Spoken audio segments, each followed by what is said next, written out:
बैठ जाओ, सब लोग बैठो, विराजो। तो पंच रस हैं, इन पंच रसों को आपको स्वीकार करना। अच्छा, एक बात हम आज बोल देते हैं, ये बच्चों को नेक पकड़ लो भैया, जिनके बालक हैं देखो, या तो इनकी कथा होगी या हमारी होगी। एक बात हम और बोल दें कि 2 ही दिन का सत्र है और सत्र में भीड़ बहुत ज़्यादा है, इसलिए आज तो हम बस कथा करके प्रस्थान करेंगे, पर कल हम कथा के बाद थोड़ी देर बैठेंगे, आप सबसे मिल लेंगे। हाँ, तो आप सब लोग, वैसे ये हमको अच्छा नहीं लगता ऐसे लाइन लगा करके आप मिलो या लाइन लगा के कथा में आओ, पर फिर मन में आता है कि उल्टा सीधा गाने वाले, उल्टा सीधा खाने पीने वालों के लिए जब लाइन लगा के जा सकते हो, तो कथा सुनाने। ये सीटी कौन बजा रहा है भाई? सीटी किसने बजाई? हमें ये कोई ठाकुर जी का भाई नाम है, या तो राधे राधे बोलो बस।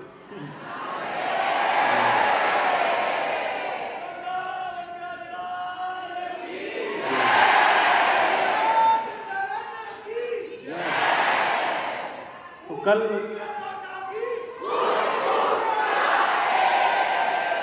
कल हम थोड़ी देर बैठ लेंगे, आप सबसे 2-2 सेकंड मिल लेंगे जोड़ जोड़ के, बस एक एक करके आप लोग आते जाना, क्योंकि कई सारे लोग कुछ बना के लाए हैं, कुछ कोई खिलाने लाया है, कोई कुछ, सबका ले पाना सामग्री तो अभी संभव नहीं और छोड़ना भी नहीं है कुछ भी, तो इसलिए सब लोग, और कोई बात आपकी ऐसी है जो आपको हमसे कहनी है, तो बहुत देर तो बात नहीं कर पाएंगे, तो आप कुछ लिख के ले आना, मुझे दे देना, मैं सबके मैसेजेस पढ़ता हूँ जो आते हैं पत्र, जब भी समय मिलता है हम पढ़ लेंगे। पर अब मैंने बोल के गलती कर दी, अब लगभग सबके मैसेज आएंगे, अगर लगभग सबके पत्र आएंगे कि इतने नहीं लाना, हाँ, जिसकी बहुत बड़ी बात ना हो वो मत लिख के लाना, कोई बहुत ज़्यादा जिसका मन का कोई भाव हो वही लिख के लाना। तो ये पंच रस हैं, इन पंच रसों को थोड़ा ध्यान से सुनो, फिर आज के सत्र को हम विश्राम देंगे। प्रथम रस है भक्ति के, ये 6 रस हैं। प्रथम रस है शांत रस। हम आप में से कोई ना कोई शांत रस का अधिकारी है। शांत रस का व्यक्ति जो होता है उसके अंदर भावना क्या होती है कि ये पालक हैं और मैं पाल्य हूं। उसके अंदर भावना क्या आती है?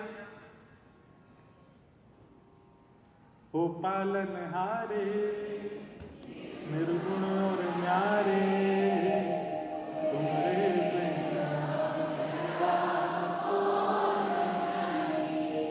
हमरी उलझन सुलझाओ भगवन, तुम्हारे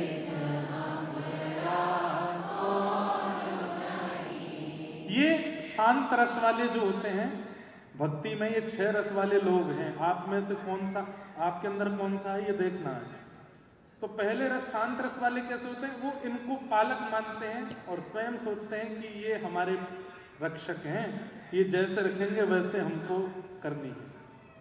ऐसे लोगों में निष्ठा बहुत होती है अपने इष्ट के प्रति। जैसे महादेव के उपासक हैं तो महादेव में ऐसे रम जाते हैं कि अभी सावन का महीना चल रहा है, कई लोगों के मौन चल रहे होंगे, कई लोग सूर्यास्त के बाद भोजन नहीं कर रहे होंगे, कई लोग सोमवार के सोमवार व्रत कर रहे होंगे, कई लोग तो पूरे सावन व्रत करते हैं।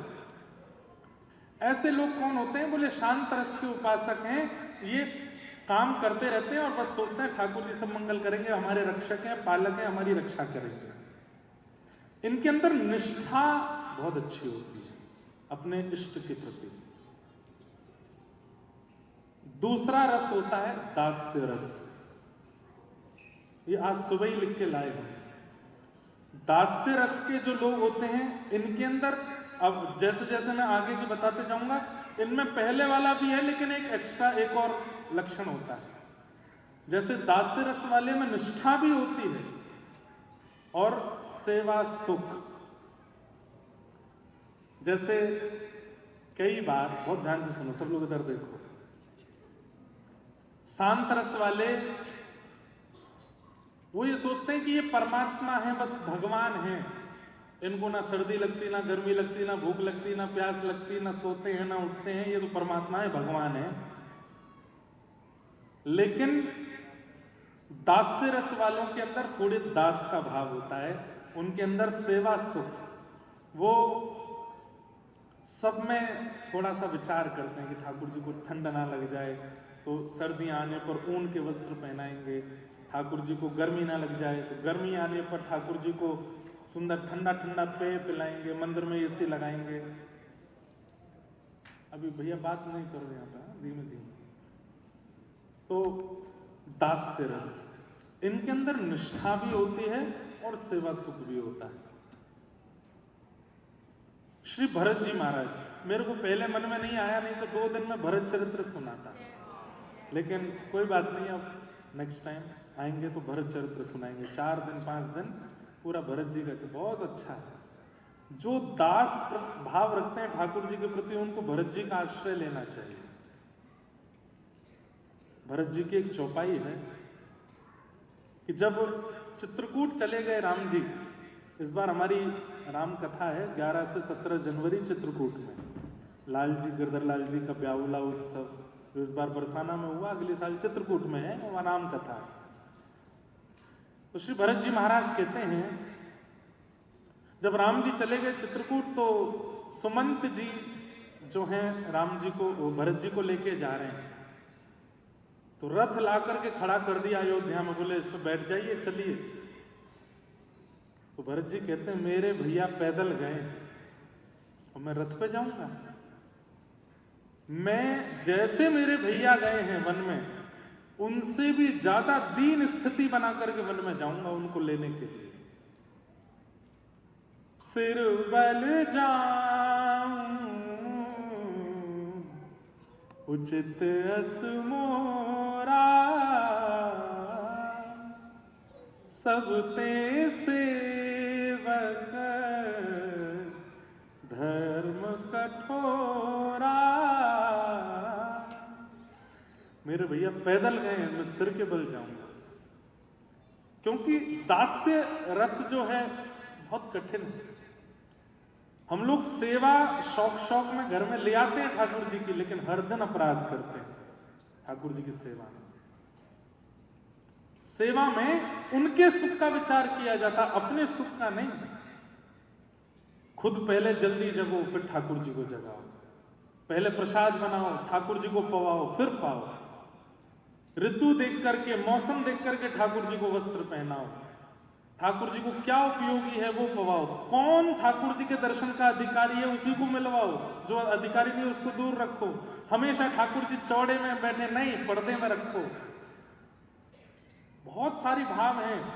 ये दूसरा रस है। इस रस को क्या बोलते हैं? सख्य रस। यहां ठाकुर जी के प्रति भाव रखा जाता है, सख्य रस।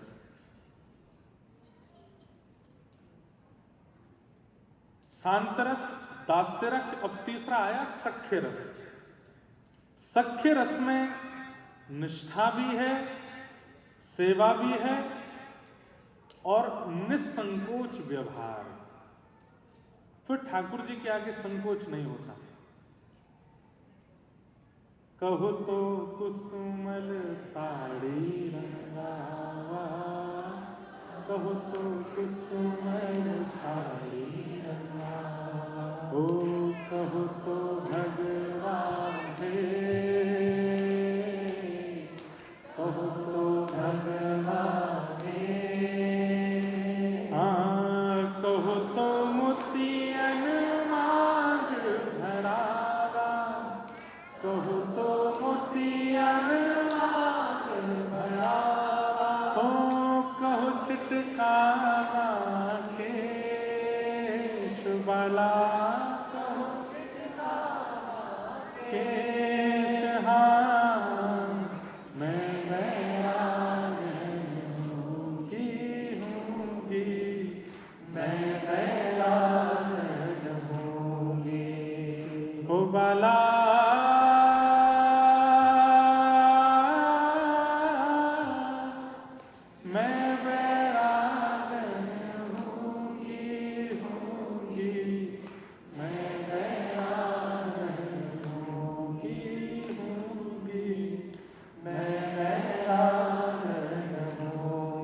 ठाकुर जी के आगे संकोच नहीं है। उनके प्रति ऐसा सख्य भाव रखते हैं, सख्य मतलब सखा, ठाकुर जी हमारे सखा हैं, उनके संगी खेल रहे हैं। कभी कभी मैं जो करता हूँ वो बताऊँ, जैसे हमको कई बार फ्लाइट में आते हैं, लाल जी साथ में रहते हैं।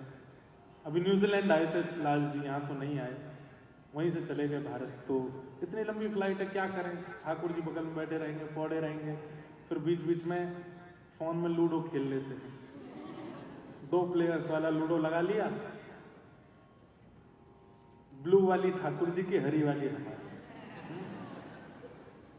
फिर एक बार ठाकुर जी की तरफ चलेंगे लाल जी, फिर एक बार अपनी तरफ से चलेंगे लाल जी की तरफ से। आप अनुभव करेंगे ठाकुर जी वास्तव में ऐसी चाल चलने लगेंगे कि आपको लगेगा कि आप ही खेल रहे हो, लेकिन वो पूरी चाल चलवा ठाकुर जी रहे। सख्य भाव, ठाकुर जी के संग खेलो। सख्य भाव वाले का दूसरा लक्षण क्या होता है, वो अपने हित चित्त की सारी बातें ठाकुर जी से करता है, कुछ नहीं छुपाता, सब पता है ठाकुर जी को। जैसे कई लोग नोटबुक लिखते हैं, कई लोग माँ को बताते हैं, कई लोग पिता को बताते हैं, कई अपने बहन को बताते हैं, कोई पति को, पत्नी को, कोई मित्र को, पर ये सख्य वाले सब ठाकुर जी को बताते हैं एवरीथिंग। श्री स्वामी करपात्री जी महाराज हमारे भारत में हुए, वे कहते थे अपने ठाकुर जी को अपना सब बताओ।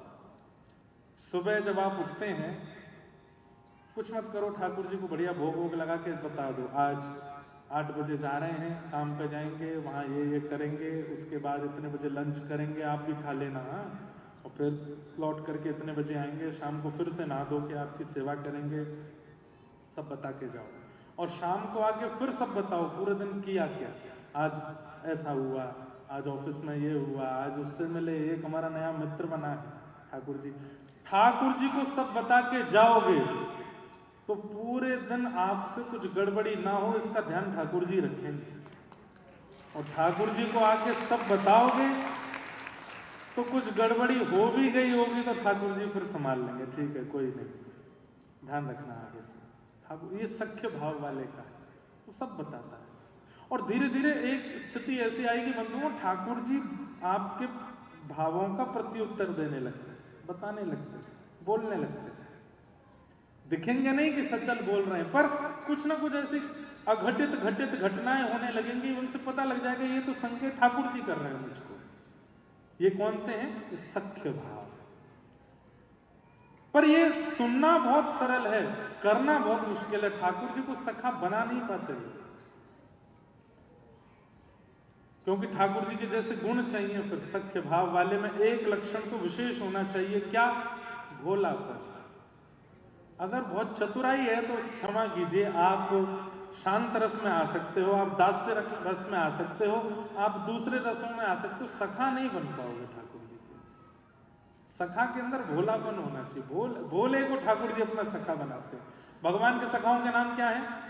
तन सुखा, मन सुखा, धन सुखा। अब तन सुखा कौन है पता है?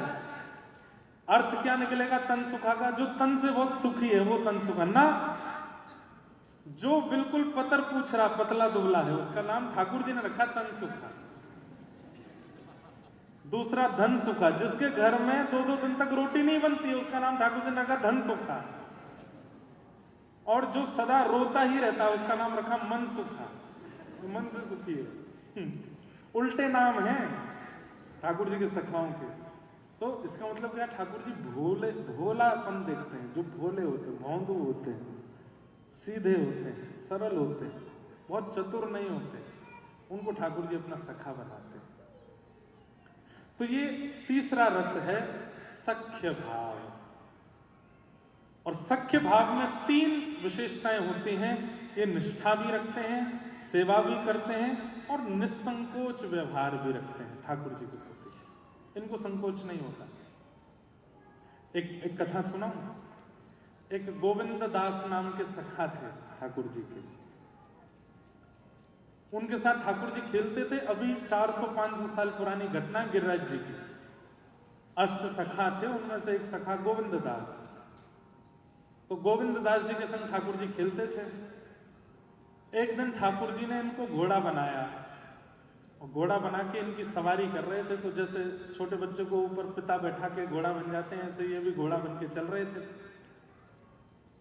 तो थोड़ी देर बाद गोविंद दास जी बोले जय जय उतर जाओ। ठाकुर जी बोले क्यों? बोले मुंह को लघु शंका लगी है, उतर जाओ। तो ठाकुर जी क्या बोले? घोड़ा कभी बोले कि मुंह को लघु शंका लगी है? तो गोविंद दास जी संकोच में आ गए। अब भाई घोड़ा बना है तो फिर घोड़ा की तरह व्यवहार कर। गोविंद दास जी बोले जय जय, बोले जय जय वजय नहीं, अब तू घोड़ा है, घोड़ा की तरह व्यवहार कर। तो गोविंद दास जी घोड़ा बने बने ही लघु शंका कर दी। अब ये दृश्य किसी राह चलते व्यक्ति ने देख लिया। उसको ठाकुर जी तो दिख नहीं रहे थे, उसको तो गोविंद दास दिख रहे थे, ऐसे चल रहे हैं घुटने के बल, राम राम। उसने जाकर के उनके गुरुदेव गोसाई श्री विठलनाथ जी से शिकायत कर दी। बोले आपने गोविंदा को बड़ा सिर में चढ़ा लिया है। बोले क्यों? और गोविंद दास, हमने उसको देखा आज ऐसे घोड़ा बन के चल रहा था, और क्या बताऊं, लघु शंका कर रहा था ऐसे। तो गोसाई जी बोले मैं डांटूंगा। गोविंद दास को बुला करके गोसाई विठलनाथ जी उनके गुरु जी ने कहा गोविंद तुम्हारी हमको बहुत बड़ी शिकायत मिली। बोले क्या? ऐसा ऐसा तुमने किया? अरे खड़े होकर लघु शंका करना अपराध है। तुम ऐसे ये कैसे कर सकते हो बिना वस्त्र हटाए? गोविंद दास बोले जय जय। वास में ठाकुर जी बैठे मेरे कंधा पे, और मैंने तो उनसे कही कि मुंह को जानते हो, तो मुझे बोले घोड़ा कोई जावे? घोड़ा तो घुड़सवारी करते करते करते वैसे ही कर दे, तो मैंने वैसे ही व्यवहार किया। अब मैं क्या करूं? तो गोविंद दास जी के नेत्रों में आंसू आ गए। ठाकुर जी तुमसे कितना प्रेम करते हैं, तुम्हारे प्रति सख्य भाव रखते हैं।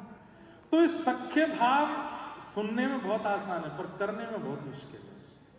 क्योंकि ठाकुर जी तो फिर कैसी भी परिस्थिति प्रकट कर देते हैं। आपको लगेगा वो इनको सखा बना लेता हूं, ये मेरे सखा है, मेरे फ्रेंड हैं। तो संसार के दोस्त क्या परीक्षा करते होंगे, ये परीक्षा लेने पे आ गए। तो ऐसी परिस्थिति में इनके एक सखा है, उनका नाम है अर्जुन। क्या नाम है? सब जानते हैं।